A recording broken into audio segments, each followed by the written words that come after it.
I want to talk about the arbitral award, obviously, in a bit. Pero siguro, Sir Ronald, maybe walk us through the Aquino administration. When China talks about the 6 years under the late Benigno Aquino, no, parang they talk about it so sadly as a low point in relations.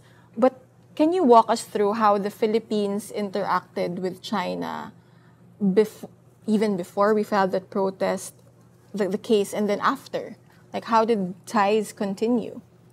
Actually, nung naging presidente si President Aquino, ay ang image nga niya ay malapit sa China. Yung unang state visit niya is with China, hindi US. Traditionally, nauna yung US. Ikalawa ay hindi tayo dumalo dun sa Nobel Peace Prize awarding nung isang Chinese activist dissident, no? In deference sa China. At ikatlo, dito nga nagalit sa atin yung Taiwan, may mga nahuling mga criminal syndicate sa Pilipinas na ang request ng China sa kanila dalhin, hindi sa Taiwan. Yung tatlong incidents na yon ay in a way, no, ay deferring to mainland China. No? Pero nung nangyari yung incident sa Scarborough, nagbago lahat. No? Una, dati naman sineshare natin yung Scarborough with the Chinese, with the Taiwanese, no? Minsan nagkakaroon ng gulo tuwing magkakaroon ng poaching ng mga endangered species like tortoises, no? At saka mga giant clams. Pero yung traditional fishing, we coexist, no? Nung binoard natin yung isang Chinese fishing vessel dahil sa poaching, nagalit yung China. No? At doon nagsimula yung standoff. No? At marami na nangyari since then. I went to Hong Kong to meet with some Chinese Communist Party officials from mainland China. Inarrange siya ng isang Filipino-Chinese businessman para lang to break the ice. No? Pinayagan naman ako ng boss ko, si Pinoy, na pumunta. At yun yung tanong ko sa kanila, ano nangyari? Dati naman natin ginagawa ito eh. Naguhulihan tayo, pero pinapakawalan din natin. Bakit ngayon parang naging game changer, no? Itong doon ko na halata na iba na yung kanilang attitude. Sabi nila ay, you cannot do this to us now. Sabi ko, bakit? We are now a superpower. So it's about face. It's no longer about yung dati nating kaayusan or unspoken arrangement sa alimbawa sa Baho de Masinloc. Yun yung isang kwan. Pero sabi nga ni Admiral Ong, ito yung kanilang maritime strategy. Yung kanilang maritime strategy ay hindi pwedeng maunawaan in a vacuum. Yung kanilang maritime strategy ay bahagi ng isang ideology. Bahagi yan ng isang dominant ideology na pinanggagalingan ng China at specifically si Xi Jinping. No? Yun yung dahil alam naman natin na tinatawag ng China yung sarili nila as a socialist country. No?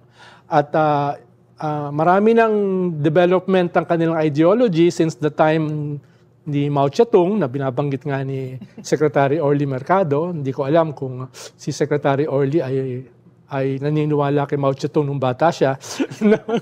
Ano araw? Yes. Tapos nung the economic system has been proven. Yes.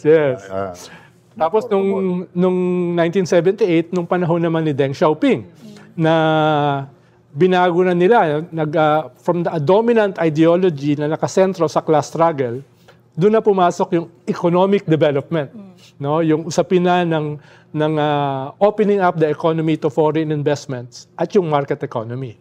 At after ni Deng Xiaoping, si Jiang Zemin, na ang tawag naman sa kanyang ideology, the three represents, no?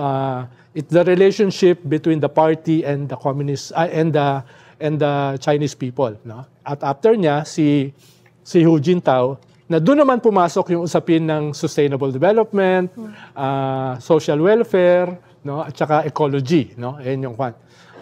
Medyo game changing itong si Xi Jinping. Dahil through all that time, yung dominant foreign policy ng China ay wag makipag-compete sa US, wag makipag-compete sa Western power. Let us outweigh them.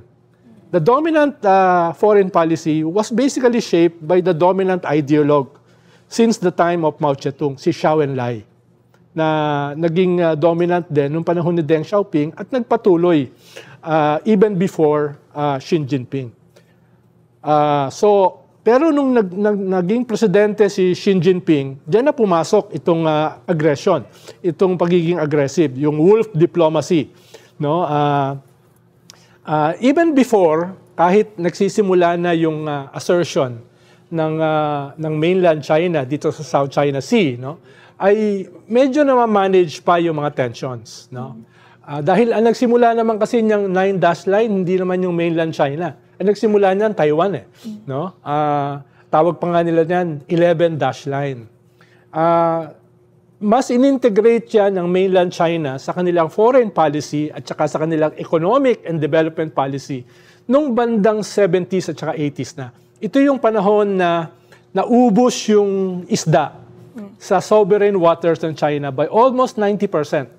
Yung aquatic biomass dun sa coastal areas ng mainland China na wipe out sa overfishing. So, dun nagsimula yung kanilang tawag nila ay distant fishing strategy. Na from 13 fishing vessels, sila na ngayon ang pinakamalaki in terms of yung tinatawag na distant fishing vessels. Sila na rin yung pinakamalaki in terms ng environmentally destructive kind of fishing, yung bottom trawling, no? Na nakita natin a few months ago, yung pagkawasak ng ating coral reefs. Yan yung epekto nung kwan. Ang pinakamalaki ngayon na gumagawa niyan is China. Pero nagsimula yan mga 80s no? Nung di na nila mapakain yung kanilang populasyon ng aquatic resources dahil naubos na sila, no? Pero yung aggression ay talagang nag-scale up nung panahon ni Xi Jinping, no? Dahil tatlo yung kanyang layunin sa kanyang yung promisa niya sa Chinese people. Una, end absolute poverty. Na tingin niya, nagawa na niya. Ikalawa, national rejuvenation, which is i-unite yung buong China. No?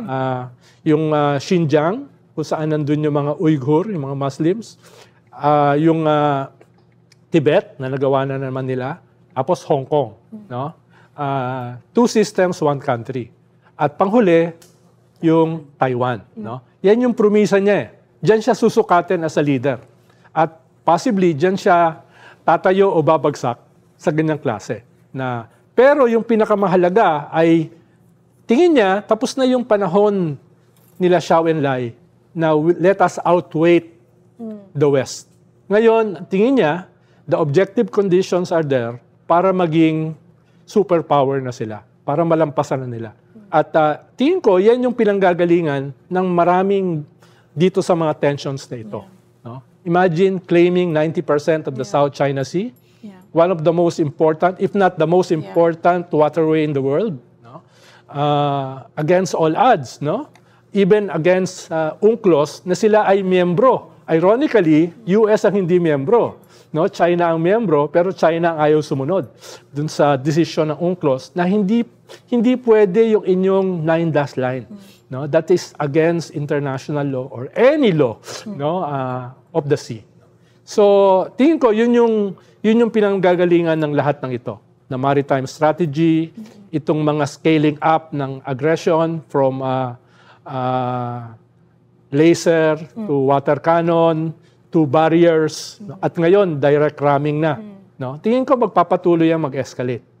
Sabi nga ng China Foreign Ministry, pumayag naman yung isang president ng Pilipinas natanggalin yung BRP Sierra Madre. No? That was part of their scaling up.